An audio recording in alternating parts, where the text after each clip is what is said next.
Okay, so I was asked to give more of an overview, really, to talk generally about borders and territories, to provide some kind of context for thinking about museums in that particular circumstance. I've called this situatedness because situatedness is something that in all my work has been quite sort of central to what I do. Is central to the way that many museums look at the world, the fact that individuals, communities, nations are situated in time and space and possess particular psychologies and cultures, and that this has an effect on what they produce. And I think this is a point at which we can build strength and richness in culture. I'm going to go and visit nationalism and things like that through this talk. Let's see if it can work this. So, a station in Sweden. We couldn't imagine this a decade ago when I started working on a European project led out of Sweden. Catching the train out of Copenhagen to Malmö is a completely different experience these days to a decade ago.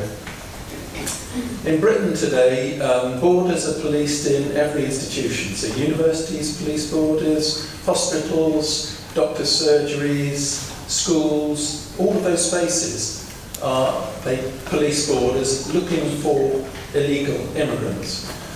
That's had, if you've ever picked up any of the news coming out of Britain over the last 12 months, it's had devastating consequences for some legal British citizens who don't have paperwork to prove that they should be in Britain. Some people have been in Britain longer than I have. I'm not going to talk about this modern political context. I know that many of you will do so. Now, I've been involved in a couple of European projects, UNAMIS, looking at national museums and the uses of the past, with a view to looking at social cohesion in Europe. The European Commission, these projects were all done by about 2012, so this is an early snapshot. Each one of these is worth about 2 million euros, something like that. So the European Commission has invested a huge amount of money in looking for European identity and how we can build European cohesion and overcome the problem that is Europe's problem, which is borders. Europe is in terms of GDP, Europe comes second only to the United States. GDP in Europe is still, I think, bigger than China. That may have flipped recently, I don't know. But it's still potentially a powerful economic community. But politically, Europe isn't like that because we are fragmented. We're a fragmented group of nations. It's what makes us culturally rich, but it makes us, it disempowers us in the way the world is at the moment. I don't know why that's going backwards. Okay, I'm going to talk about this from a museological perspective, looking at museums. Much of the things I'm talking about will be familiar to you, but I want to kind of direct us from the idea of why we have museums through to the way that they've been used and the kinds of museums that I've been looking at, particularly national museums and national galleries, through to what I would distill from those museums that I think do have impact in the world, the way the world we might like to be, rather than one that still carries on with 19th century ideas, nationhood, for example. So I'm going to talk about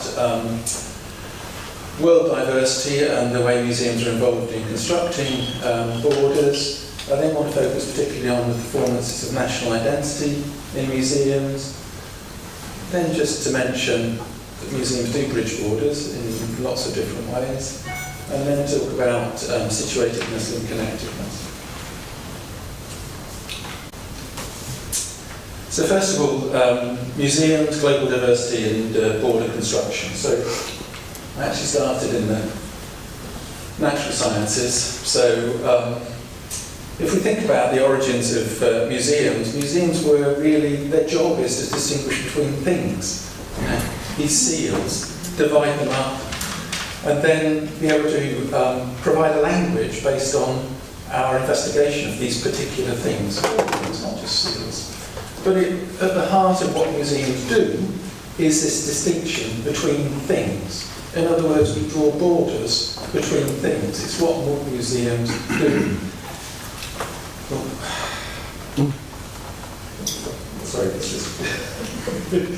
changes its mind which way it wants to go.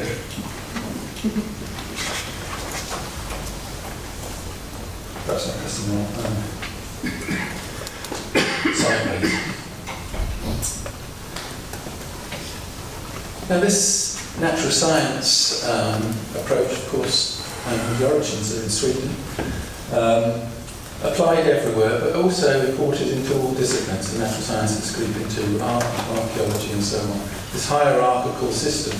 Well, in the natural sciences, this is a complete system. Nothing is excluded, nothing is discriminated against. Everything is included within this system. And all things within this system, like this bird, the magpie, become reduced to black boxes, you could say. We attach a name to them. We don't know the characters that make us, enable us to define this particular thing. We convert it into language and into concepts. But we can take those ideas and apply them to other disciplines, like art history, for example. We can collect and arrange in exactly the same way in museums, but we're no longer talking about a complete system. So within art history, different countries get excluded. Nationalism, story of nationalism, particularly French nationalism, underpins art history. The borders of France lay down the canon for Europe. In the Napoleonic France. So we're talking about a subjective system, but the scientific system is also subjective as well. But we're talking about a system where you have subjective values of taste and distinction that are different from what the natural sciences is attempting to do.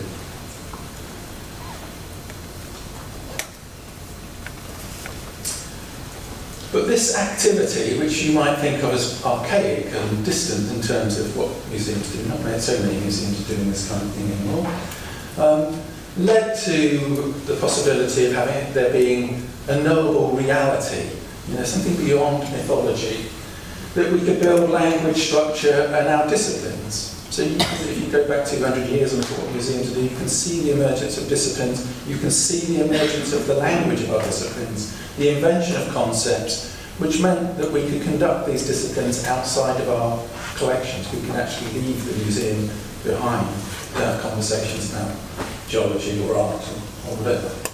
So a rational understanding of the world. But in this process, museums also impose borders on the world, cultural hierarchies, and singular truths, often Western truths. The museum is a Western invention, but it will be found everywhere in its Western form. It disenfranchises different communities. It can involve cultural imperialism, homogenised culture and value, and produce illegitimate cultures in particular areas and partisan worldviews. Museums propagate a view that the world is just to be understood in terms of rationalism. I used to work in that world. I don't believe that the world can be understood in that way at all anymore. Or it can, but there are other ways to understand the world. Of course, in the closing decades of the 20th century, when we went through a period of reflection on the nature of disciplines and power distributions in society and the implications. These days I look at art history more than the natural sciences, and art history for the last 50 years has seemed to have gone through a succession of crises as it discovered, gender discrimination, race discrimination, global discrimination, and saw the museum implicated in constructing a system that empowers certain groups. Now in art, this conversation is still ongoing as art historians attempt to understand the world, or to incorporate the whole of the world into our understanding of art history. Almost every country on earth, by the 20th century, was, for example, painting. So the last country I went to looking at this sort of thing was Mongolia. Mongolia started its painting in the Western style in the early 20th century, but it's one of the most isolated countries throughout the 20th century. You won't find that in any book on painting or art history. It's completely excluded. But most countries in the world are excluded from those art histories. Well, the debate today is between those who are empowered, American art historians say, who believe that there is no need to reorganise the world and to rethink the discipline in terms of the way that it should view art production, art practice around the world. Or perhaps that a Western view can just be extended to include those Mongolians. And on the other hand, there are, particularly in India, lots of art historians who are saying, oh well, you know, there are other ways to see the world. If you look at the world from here, it looks completely different, you know, and what you're doing is just you're continuing to be neo-imperialist, you know, you're imposing your ideas on our world.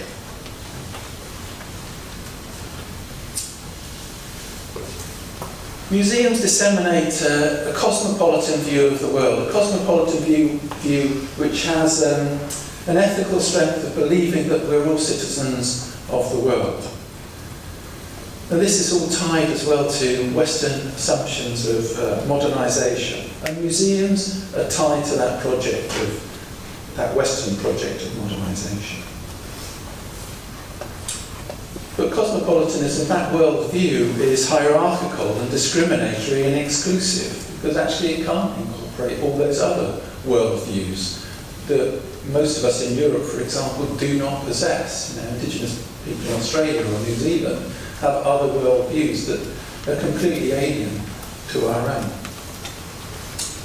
But it's hierarchical also because actually in Australia, the paintings that from a European perspective that we might value are these ones, the Aboriginal paintings.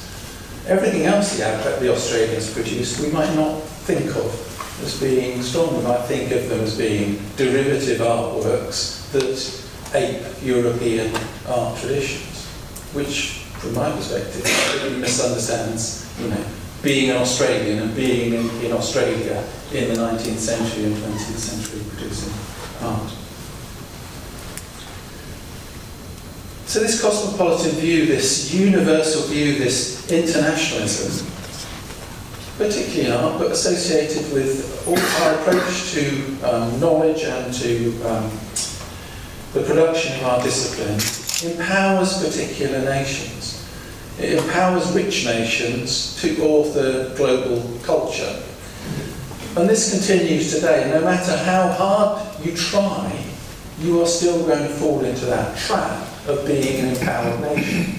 So Tate Modern, for example, is interested globally in art these days and collects from Africa and Latin America and Asia.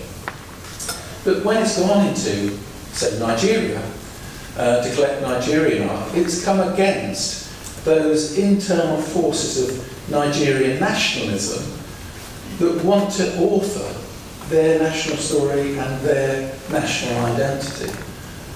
And as Beck says here, you know, that this sense of interconnectedness that us European cosmopolitans might say that we have is actually tinged with this power that we also have, that means actually things aren't equal and we are always more capable of doing things than you are, because you live in a world where you still suffer from corruption, where you don't have the resources that we have.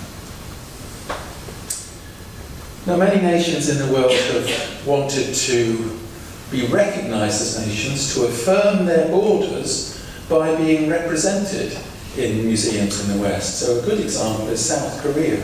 South Korea was aware that Japan and China were strongly represented in the major international collections in Europe. So in the 1980s, South Korea invested in sending some of its best material culture to the British Museum, the V&A, museums in Paris, museums in America, so that South Korea, or Korea, could sit there alongside Japan and China and be recognised. But those displays are also policed by the Koreans, so the Koreans will also send out museologists from their own country to see how those displays are doing, to ensure, for example, that it's being represented in a way that the Koreans would recognise. Because that Korean material culture is very closely associated with Korean identity. And since the Koreans were occupied brutally by the Japanese, after the Second World War, they've spent much of that time finding their identity, documenting their identity and expressing their identity. And they want to make sure that when it's represented abroad, it's the way that they.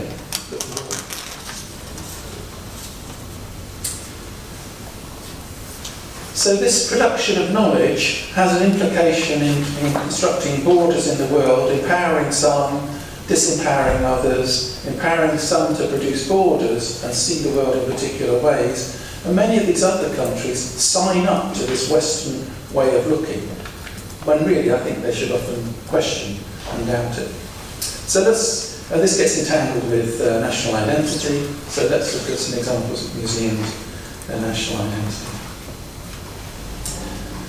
So the birth of the museum, I think, is a political entity, an entity that attaches culture to the nation, to the state of the civilization of the nation. You know, links back, as we probably all know, to the Louvre and to Napoleon and his mobilisation of the Louvre in that kind of way.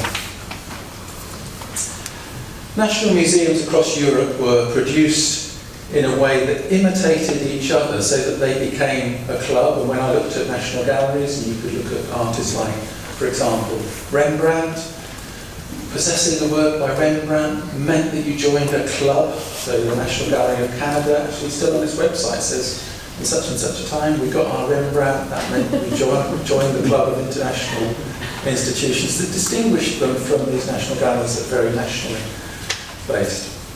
So national museums were a conversation about, through culture, about the place of the nation in relation to other nations.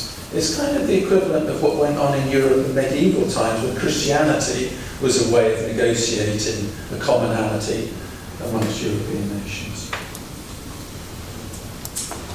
It meant that nations could develop national confidence and resilience. So Germany as a late-forming European state, so only being unified in the 1870s, the museums on Museum Island represent that journey to nationhood for Germany and the journey to conservatism to the First World War for Germany. But the Germans, when they were building Museum Island, looked at Britain, France and Austria and saw these powerful empires and wanted to be like them and wanted to represent that in their museums and express it in the internationalism of their collections, which we still see in Museum Island today.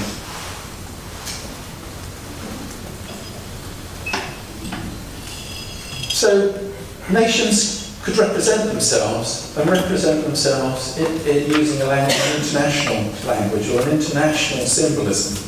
So if you stand on Hero Square in Budapest and you look across to the Museum of Fine Arts, or you see the monument in the centre of the square there, you'll see every European city. You'll see everything since Rome.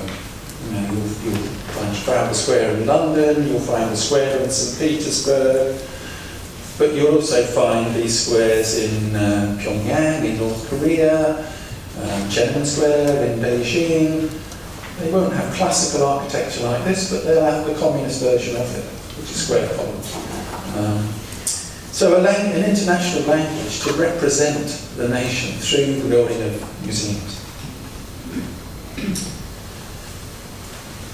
Now, even if these disciplines produce this internationalism, so internationalism in art, for example, and even if there were trends in painting, say, in the 1880s that travelled around the world and emanated from France, it was still possible to locate national identity within those works, and not only for the artist to locate that national identity, but for the museum then to make something of that national identity.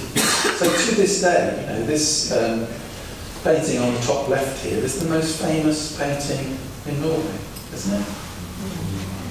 Oh no, it's the second most famous. Actually, the Bridal Voyage is the most famous. This is the second most famous painting in Norway.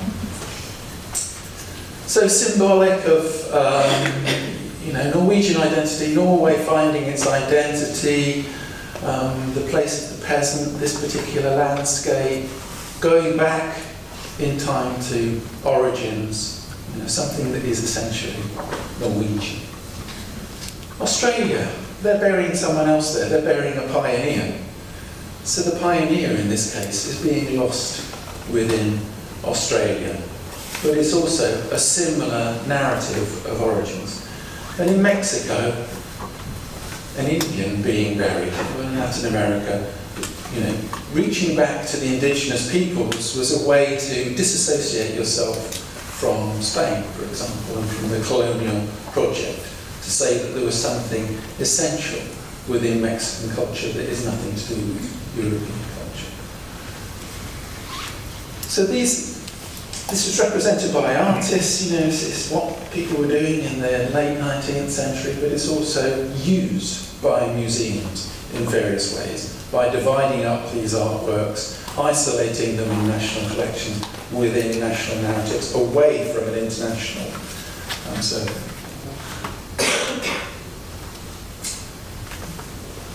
Now there are lots of these things where you find that they're similar between nations, and disciplinarity would have us understand that we can understand or should understand these in a cosmopolitan and internationalist way, but this isn't what national museums and galleries do. They're interested in the situatedness of the nation, the particular things that define that nation. So peasant culture, there's no national narrative in Britain of peasant culture. We don't reach back to that kind of thing at all. It doesn't exist there. In Romania it does, in Bulgaria it does, Estonia it does, and Scandinavia it does. But in each case, those peasants are different peasants. They've come on a different journey, they've been used in a different way. So in Romania, at the National Museum of the Romanian Peasant, when I was there in 2011, there still was no narrative in that museum. It was very aesthetic because they were still recovering from communism. They didn't believe and they didn't want museums to be a place of narrative. They wanted it to be a place that expressed something about peasant culture, and it's very aesthetic, and how that reached into the soul of being Romania. But it's a story of Romania and the peasant in relation to policy within Romania. In Bulgaria would be very different, the peasants are being used differently. So, although there's the sameness, when museums start to produce the nation, they distinguish these things so that they become unique to those particular nations.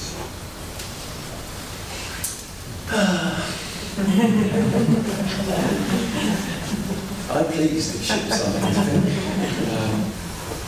But I know that there was, in the university in Oslo, a great keenness that these ships did move into the city and to become part of a rational narrative. You could look at these displays in Oslo as being belonging to national romanticism, romantic nationalism in the late 19th century, and really just belonging to that. But I don't think they are. I don't actually think you need to think of them in a very nationalistic way. These are certainly very romantic and some of the most beautiful displays anywhere on the planet in this particular museum, the most affecting displays to be found here. But this is something that recognises, I think, that museums are not just representations of a rational world. A lot of what goes on in museums is theatre. And this is theatre, using objects in theatre. Real objects from a real past, and appealing to the fact that we aren't just, as human beings, we aren't just rational things. In fact, most of the time, we're not very rational at all. And this appeals to our other side, and we can appreciate this in a multitude of ways, in the way that we appreciate poems and novels and all of those other things that are just as meaningful, or perhaps even more meaningful than a rational understanding of the world. So I think this is absolutely perfectly fine, and I would be rather distraught if I know this museum is going to change, but if the ship's won't, I love this museum. Now there isn't very much difference in this performance. So this is the military museum in Istanbul, and there's a group of, 30 men dressed up like this, and they're singing nationalistic songs.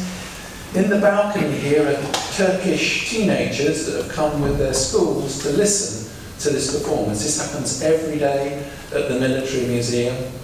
So you can go around looking at the very nationalistic displays in that particular museum. It's very much about building the Turkish nation, and then you can listen to these songs being sung in this environment.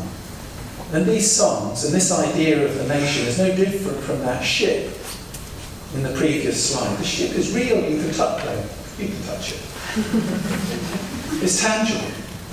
But actually, in most ways that we understand the material world, it's intangible. The ship is intangible to us. It's in our heads. It's psychological for us. That's how the world works for us. And so, songs and the idea of the nation actually isn't so very removed from that material world. This seems as real to a Turk. Of course, these national narratives can also get deployed by national museums in contemporary politics. So the right-wing government in Hungary has used the National Gallery, has taken the history painting from the second half of the 19th century, much of which is associated with asserting Hungarian identity. They were still part of the Habsburg Empire in that particular period. Taking those paintings and transferring them to a narrative of the modern Hungarian state as a threatened entity, threatened by Europe, by Russia, by the German-speaking peoples, by the Turks and the peoples of the Middle East. This conservative rhetoric of fear is part of the national narrative of the governing party in Hungary. And the National Museum is the place. The National Museum is on a site of national significance. The painting behind the Prime Minister here is about the building of the nation, actually defeating of the Ottoman Turks. So these things that can be romantic and can be historicised and rationalised in the museum can also be mobilised politically today, in a Trumpian world of populist politics. Not to do necessarily with truth, so they potentially are very dangerous when nations become independent. So here, Macedonia, a fairly recently formed nation. This is the Museum of the Macedonian Struggle. There were lots of museums in Skopje in recent times. Not really any collections to represent this particular struggle, so they commissioned lots and lots of history paintings, and we've painted today, of historical events in the past. They have lots of mannequins, and they have a narrative of assassination, anarchy, and murder that is justified by the ethical outcome of producing the Macedonian state. And you're taken around on a personal journey by a narrator, so you don't go freely through this particular museum. And one of the first things you're asked is where you come from, so that they can judge their narrative according to your wish. I've not been to the new National Museum in Estonia, but so objects, evidence, these kinds of things, these kinds of objects can be connected. So if you were in Britain, you were looking at these kinds of objects. These are just farming implements. When I was in Estonia, we were taking around the museum and the displays that were on at that particular time, and then looking at how people were using that museum, for example, in textile research and things like that. These objects are connected like tissue through the nation to origins, to being Estonian now and the difficult history that Estonia has experienced. So completely different kind of material culture to the way that we would understand it. Archaeology too is affected, so many countries are excavating with a view to discovering the nation and the history of the nation, but also its territorial limits, and distinguishing it from those nations beyond the border. So I remember when I was in Korea, everything was interpreted in Korean, but I was taken and said, oh, you need to look at these particular objects because they mean this. They mean we were here. And these things, if you look at them, they're different from these things which are Chinese or these things which are Japanese. This demonstrates that Korean culture is distinctive. And you'll find that with other countries as well. Something you won't find in Western Europe, I don't think, but you will find in, well, here in Albania. You'll find it in the National Museum of China with Japanese atrocities in China during the Second World War. You'll find it in National Military Museum in Istanbul in relation to the Armenian genocide, a counter-argument saying that actually the Armenians were murdering Turks. Here these are images of people who were murdered in the last days of the dictatorship in Albania.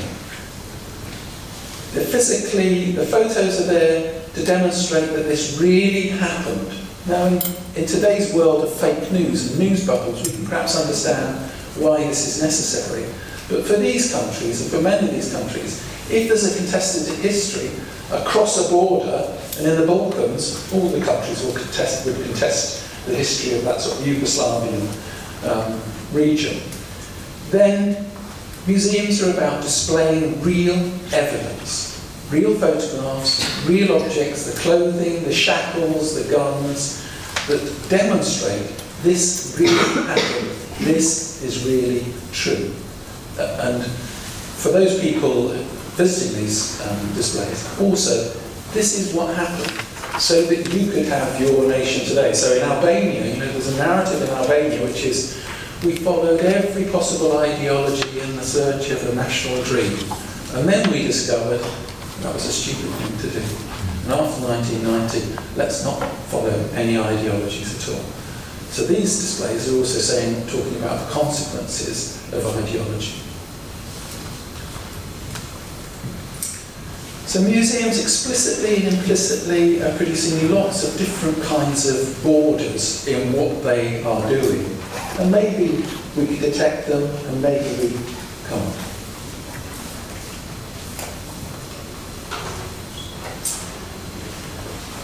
But museums are also involved in bridging borders. Tourism, fantastic way to, if you can visit a country, visit its museums and culture. So Japan has a difficult relationship with its neighbours after the Second World War, to this day. But visiting Japan is one of those ways that you can understand modern Japanese culture, but also historical Japanese culture. And Japan is one of the most fascinating countries you can visit.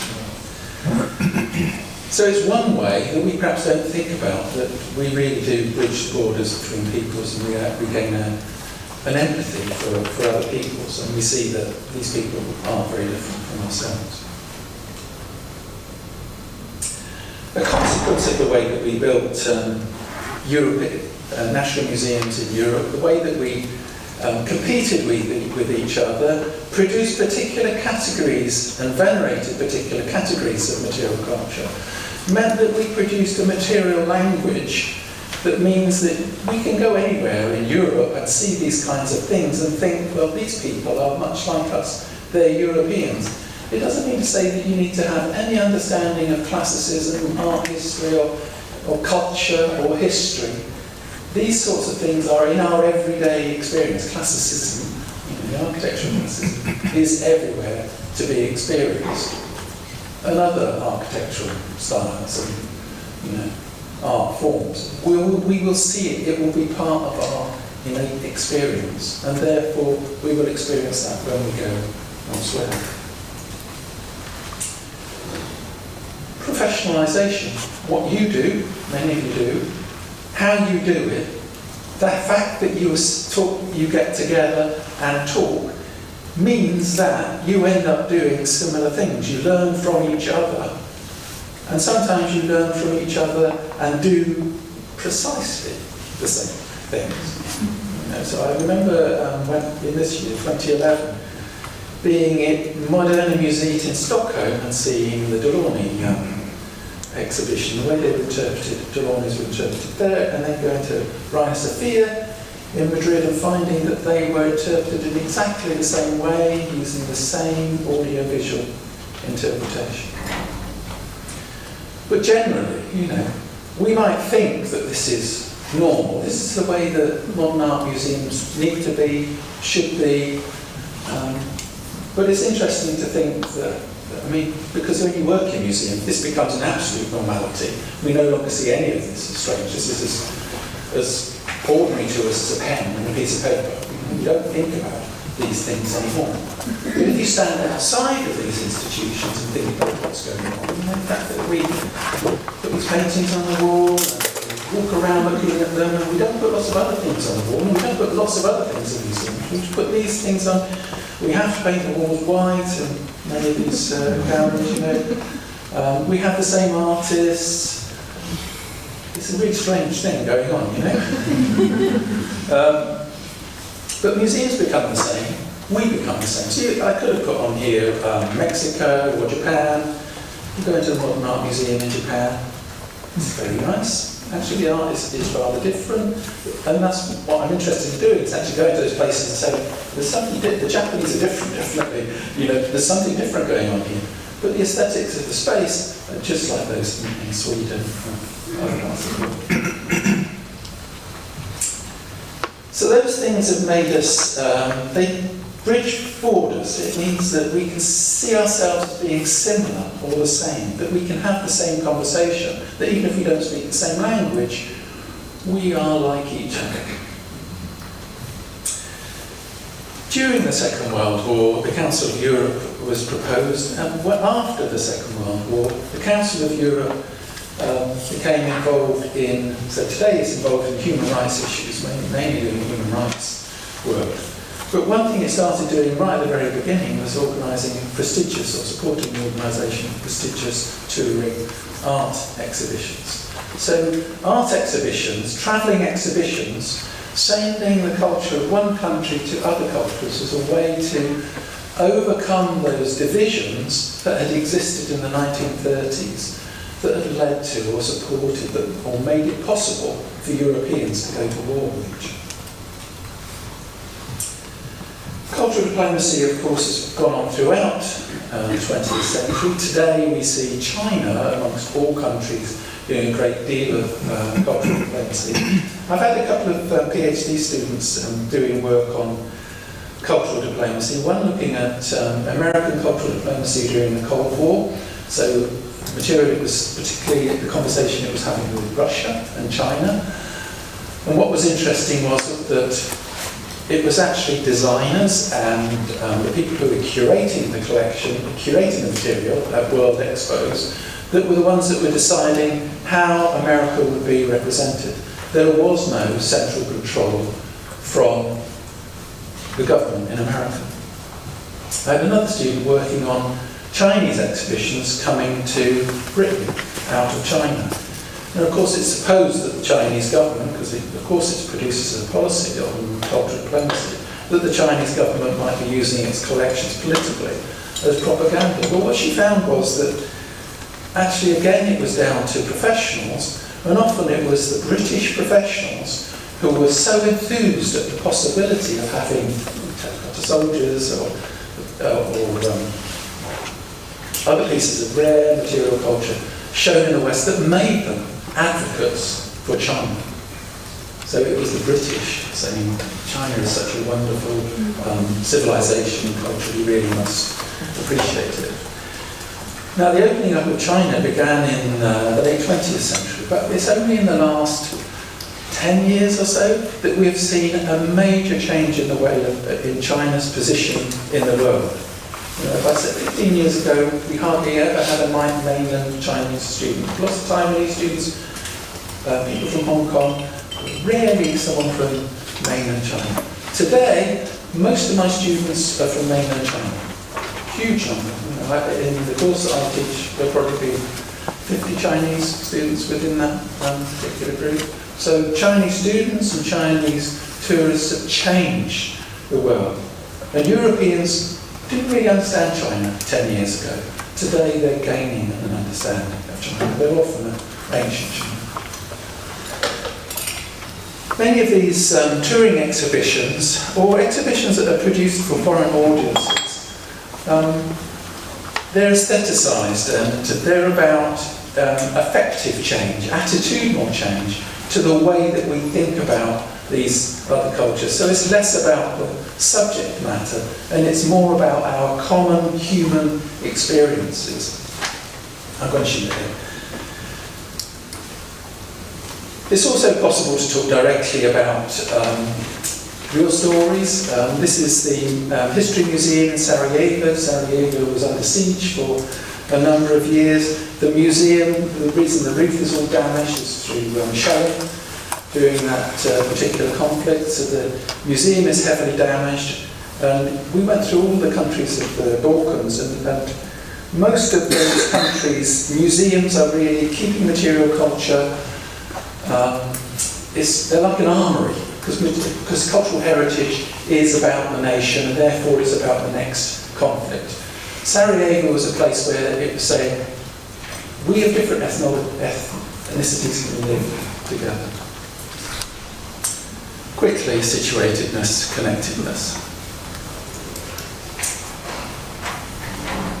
Often what we do in museums and what I've been talking about is termed by institutionalism, ideas about identity that have been fashionable over the last 30 years, political symbolism, much older, lessons in knowledge that we give, a cosmopolitan idea, all of those things I flagged in red.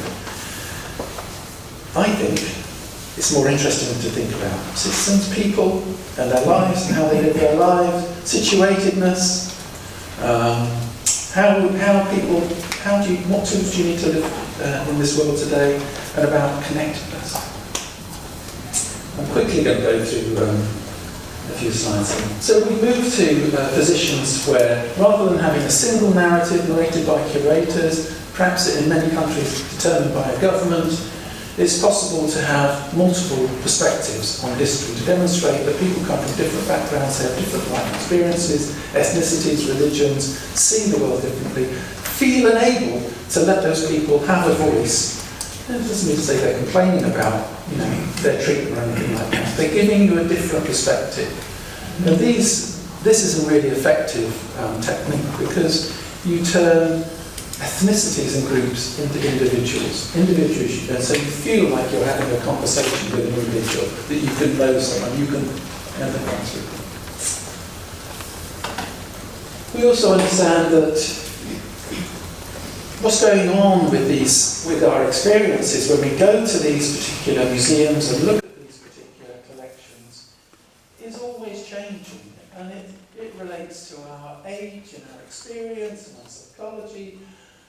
And that changes throughout our lives and how we look at our lives and how we look forward to whatever lies ahead of us. But also that we remember, in this case in China and these museums, these pictures of the revolution, what it meant for a family or for an individual when you're looking at those particular objects. So museums tend to think about objects as being concrete, nailed down in time and space, collected, displayed. But the human experience of objects is emotive and different. Everyone, wherever you are in the world, in our European project, the one thing that comes out of it is there is no single notion of Europe. Where you are in Europe affects how you think about Europe. British, always, we're on this ship sailing away from Europe. If you're in Bulgaria, you have half a foot into Asia.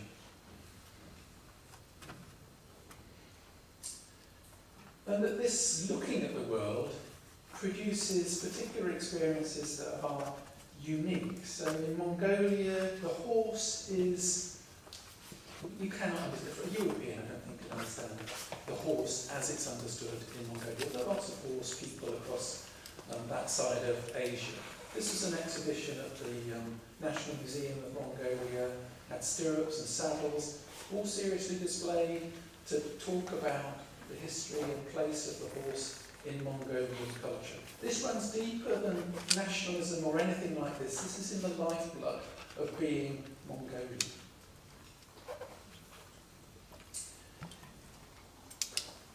In the 1990s, people began to question the Western concept of modernisation, which I said museums were a bit attached to that particular project, to suggest that there are many other ways that peoples, given their perspective and their situation, might modernise, where they might get to, their particular trajectory.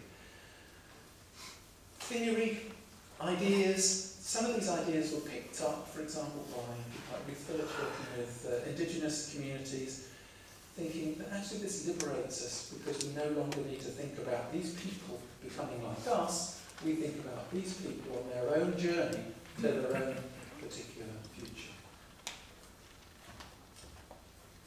That the world we live in is continuous, contemporary, ephemeral. The people today, young people today, see the world differently from the way I saw the world.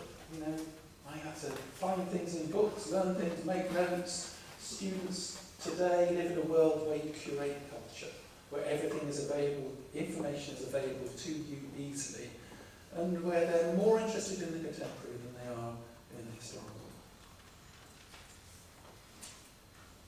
Prehistory gallery and historical musée.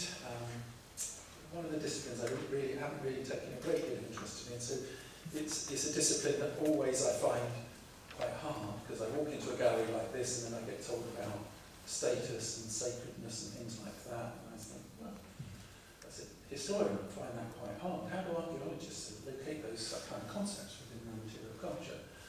But this is a brilliant, I'm sure most of you have been to this particular gallery, this is a brilliant journey to go on, because you go through a space like this, a standard archaeology gallery, into the departure lounge where everything is questioned, where this museum actually takes apart the discipline of archaeology and says, actually archaeology is just it's formed around what we think now, and archaeology in the past was different, archaeology in the future will be different, and you can ask questions from now, because we're talking about people in the distant past.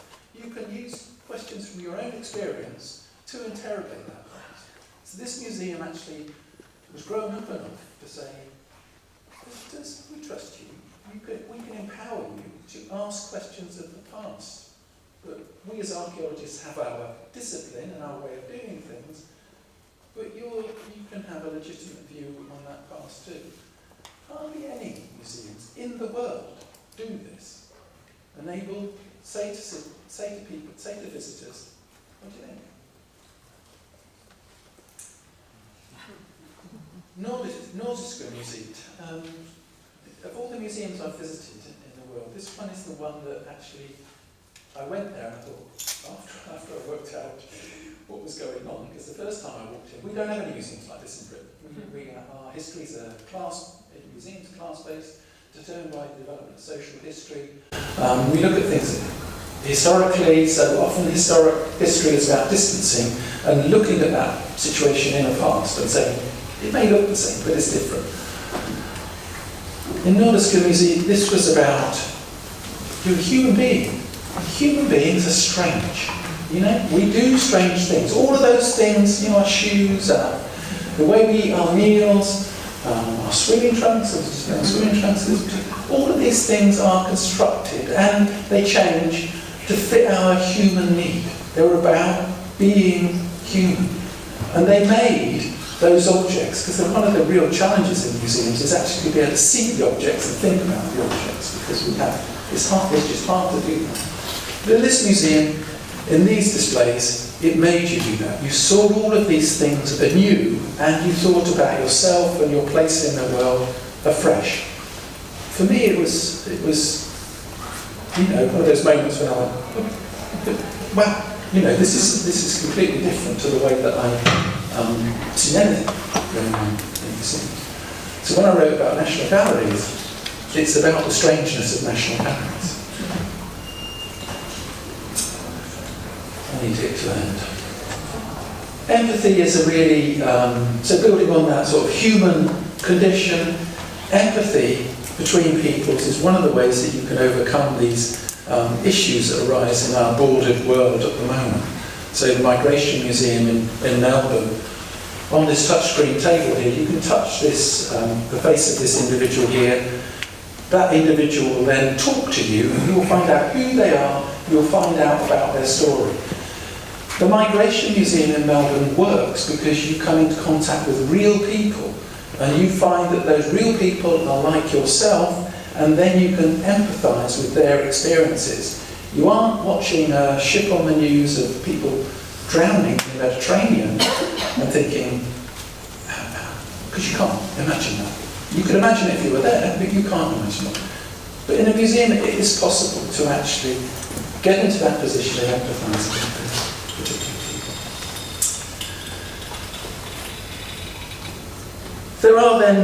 There are multiple kinds of people, but if I were to choose this Mongolian woman here, she could be of, say, 3 different kinds. One is that she could be a visitor for whom borders dissolve, a cosmopolitan kind of person who's probably like you and me, and many of the people that visit museums, so they walk into museums that don't see borders. Visitors who project borders onto the world. They see borders everywhere. All of those people that voted for Brexit, all of those people that voted for Donald Trump, all of those people that voted for Viktor Orban in Hungary. It seems like almost in every nation, half of that nation sees the world in that kind of way. Those people probably aren't museum visitors often. And then there are those visitors who are excluded by the borders that we create in museums. Migrants, for example. So let me give you 3 very quick examples. So the Latino population in the Spanish-speaking population in America will soon become the biggest population in the United States.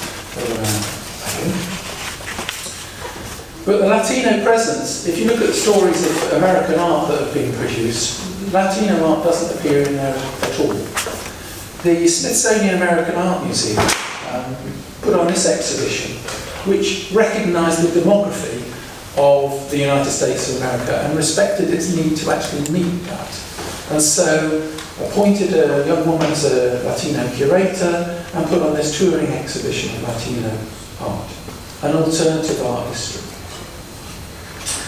Fairfield in Sydney is the most diverse community in Australia. The museum there represents all of these different, many of them European communities. We went there as part of a project I was doing in Australia, thinking that the communities have built themselves together within and used the museum to build ties together, but it wasn't. It was the fact that a young female professional had arrived there and decided that she wanted to do this, that this was a task for the museum, to build communities together, or tie communities together, to celebrate each of those communities, but also for other communities to celebrate other communities, to dissolve those borders that existed within those different, within this area of Sydney. And this one occurred last week or the week before at my local museum, Leicester Museum. So this is a relabelling project, and this was undertaken by one of my PhD students, actually a specialist in Egyptian mummies, who has now finished. She got her degree in January. And this involved getting migrants to write labels to annotate these particular relabel the objects in the museum, a museum takeover. And then she put this information on the web. Within 24 hours she got 13,000 retweets. She's very social media. But it was a way to include in these people, because although often museums don't include migrants in their narratives, and we might think, well, they're a small group and it's not part of the main narrative, but actually for those migrants, when they come into the museum and they don't see themselves here, they don't see an issue, they see an intention. They see an intention to exclude. I've run over a little bit. Sanddock, now over. But an example of an interested in the situatedness of people in their lives, and that we can understand them and represent them, and we can understand the world through the lens of that particular situation. And if we understand the needs and experiences of individual people, rather than construct museums symbolically or due to cosmopolitan disciplines, I think we can have a way to avoid borders, because this centres on human experience and not those things that produce borders. Thank you for listening.